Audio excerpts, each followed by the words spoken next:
Persatuan Bola Sepak Malaysia ingin mengumumkan bahawa kesemua ahli jawatankuasa eksekutif bagi penggal 2025-2029 hari ini secara kolektif dan sukarela telah meletakkan jawatan mereka dengan serta-merta. Bikin gempar, seluruh Exco FAM resmi mengundurkan diri. Ada apa sebenarnya?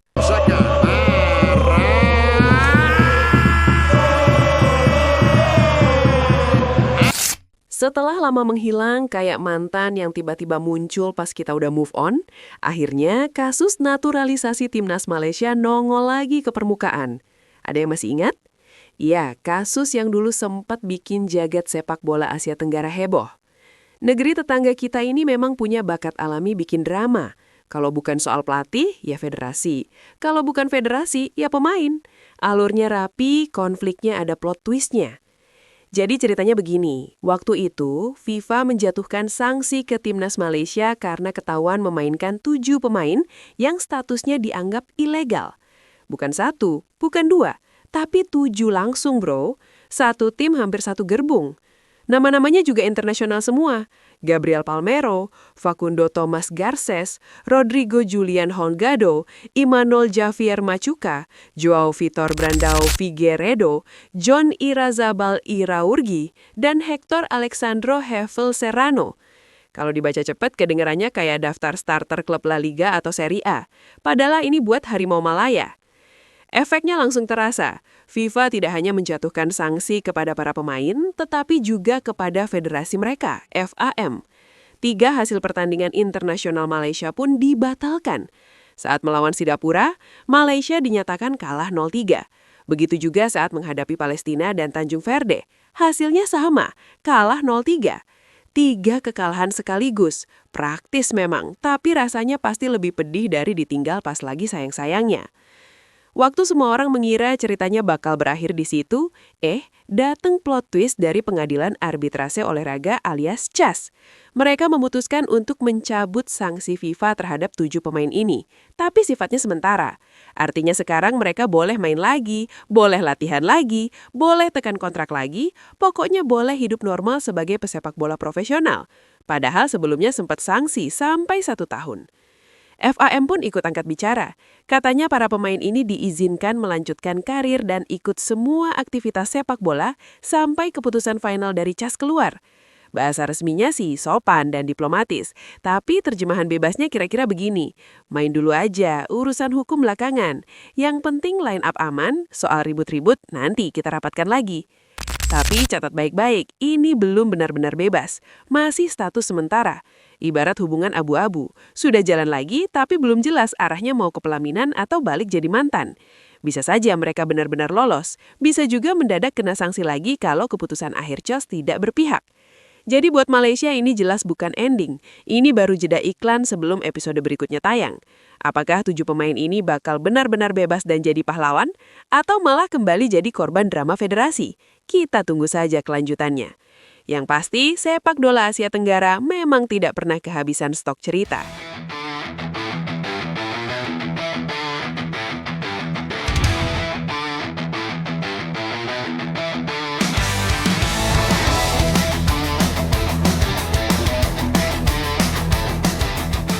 Masuk ke babak berikutnya, dramanya makin serius dan bukan lagi soal pemain di lapangan. Seluruh anggota Komite Eksekutif atau Exco Asosiasi Sepak Bola Malaysia, FAM, resmi mengundurkan diri bareng-bareng pada Rabu siang 28 Januari 2026. Pengumuman ini langsung muncul di laman resmi FAM dan sontak bikin kaget banyak pihak. Alasannya jelas, untuk menjaga nama baik organisasi sekaligus menghindari risiko sanksi lanjutan dari FIFA yang bisa jauh lebih berat. Dalam rilis resminya, FAM menyebut kalau semua anggota Exco periode 2025 sampai 2029 mundur secara kolektif dan sukarela efektif saat itu juga. Mereka menegaskan keputusan ini diambil secara bulat, tanpa membawa kepentingan pribadi, jabatan, atau agenda tersembunyi.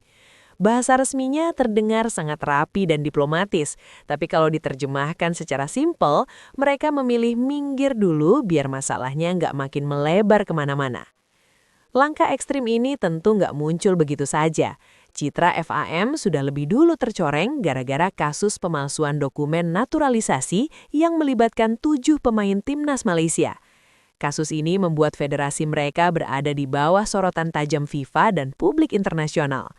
Walaupun sampai sekarang sanksi resmi belum benar-benar dijatuhkan karena FAM masih menempuh jalur hukum sampai ke Pengadilan Arbitrase Olahraga atau CAS, bayang-bayang hukuman berat tetap menghantui. Karena itu, sambil menunggu keputusan akhir dari CAS, FAM memilih ambil langkah cepat, mengosongkan kursi pengurus. Mereka juga menyatakan bahwa pengunduran diri ini dilakukan agar FIFA dan AFC bisa lebih leluasa masuk, menilai, mengaudit, dan membedah tata kelola organisasi mereka dari dalam. Ibarat rumah yang lagi ketahuan bocor di mana-mana, semua penghuni diminta keluar dulu supaya tukangnya bisa bekerja tanpa gangguan. Sekretaris Jenderal AFC, Datuk Sri Winsor John Paul, bahkan memberikan peringatan yang cukup serius. Menurutnya, FAM berpotensi dibekukan oleh FIFA kalau banding mereka nanti ditolak oleh CAS. Kalau skenario terburuk itu benar-benar terjadi, dampaknya bakal panjang dan menyakitkan. Klub-klub Liga Malaysia tidak bisa tampil di kompetisi internasional, timnas Malaysia dilarang mengikuti turnamen luar negeri, dan para wasit Malaysia pun tidak diperkenankan memimpin pertandingan internasional. Singkatnya, sepak bola Malaysia bisa menghilang sementara dari panggung Asia dan dunia. Karena itulah, pengunduran diri massal Exco ini diyakini sebagai upaya terakhir untuk menekan risiko pembekuan sekaligus membuka jalan bagi reformasi internal yang sudah lama dibutuhkan. FAM sendiri berharap setelah badai ini lewat, mereka bisa menata ulang sistem organisasi, memperbaiki prosedur, dan perlahan membangun kembali kepercayaan publik yang sudah terlanjur turun drastis akibat skandal ini.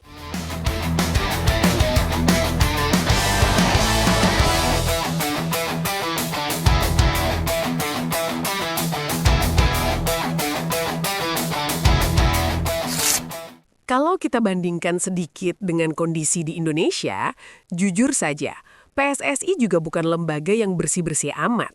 Keputusan aneh pernah, bikin heboh juga sering. Netizen ribut, kolom komentar panas, itu sudah biasa. Tapi kalau melihat apa yang sekarang terjadi di Malaysia, rasanya memang levelnya beda. Di sini biasanya ribut soal jadwal liga, aturan pemain, atau keputusan wasit. Berisik iya, tapi masih seputar urusan lapangan. Sementara di sana, masalahnya sudah masuk ke urusan dokumen, status pemain, ancaman sanksi FIFA, sampai pengurus federasi yang mundur rame-rame. Itu bukan sekedar drama, tapi sudah kayak krisis. Setidaknya sampai sekarang, PSSI belum pernah sampai di titik satu kantor kosong gara-gara skandal pemain keturunan. Masih banyak kekurangan, jelas. Masih sering bikin keputusan yang bikin orang geleng-geleng, juga iya. Tapi dibanding FAM yang lagi bongkar topal, PSSI bisa dibilang masih ribut, tapi tetap jalan. Dari situ sebenarnya kelihatan satu hal penting. Naturalisasi itu bukan cuma soal cari pemain bagus, tapi juga soal proses yang rapi dan aturan yang dipatuhi. Kalau asal cepat dan asal lolos, ujung-ujungnya bukan prestasi, tapi masalah panjang. Mudah-mudahan, baik Malaysia maupun Indonesia sama-sama bisa belajar dari cerita ini. Biar ke depan yang rame dibahas itu gol dan kemenangan, bukan konferensi pers dadakan atau surat sanksi dari FIFA. Soalnya jujur saja, capek juga kalau tiap buka berita sepak bola Asia Tenggara, isinya bukan hasil pertandingan, tapi drama baru lagi. Jadi, kalau kita tarik garis besarnya, kasus ini bukan cuma soal 7 pemain atau satu federasi saja.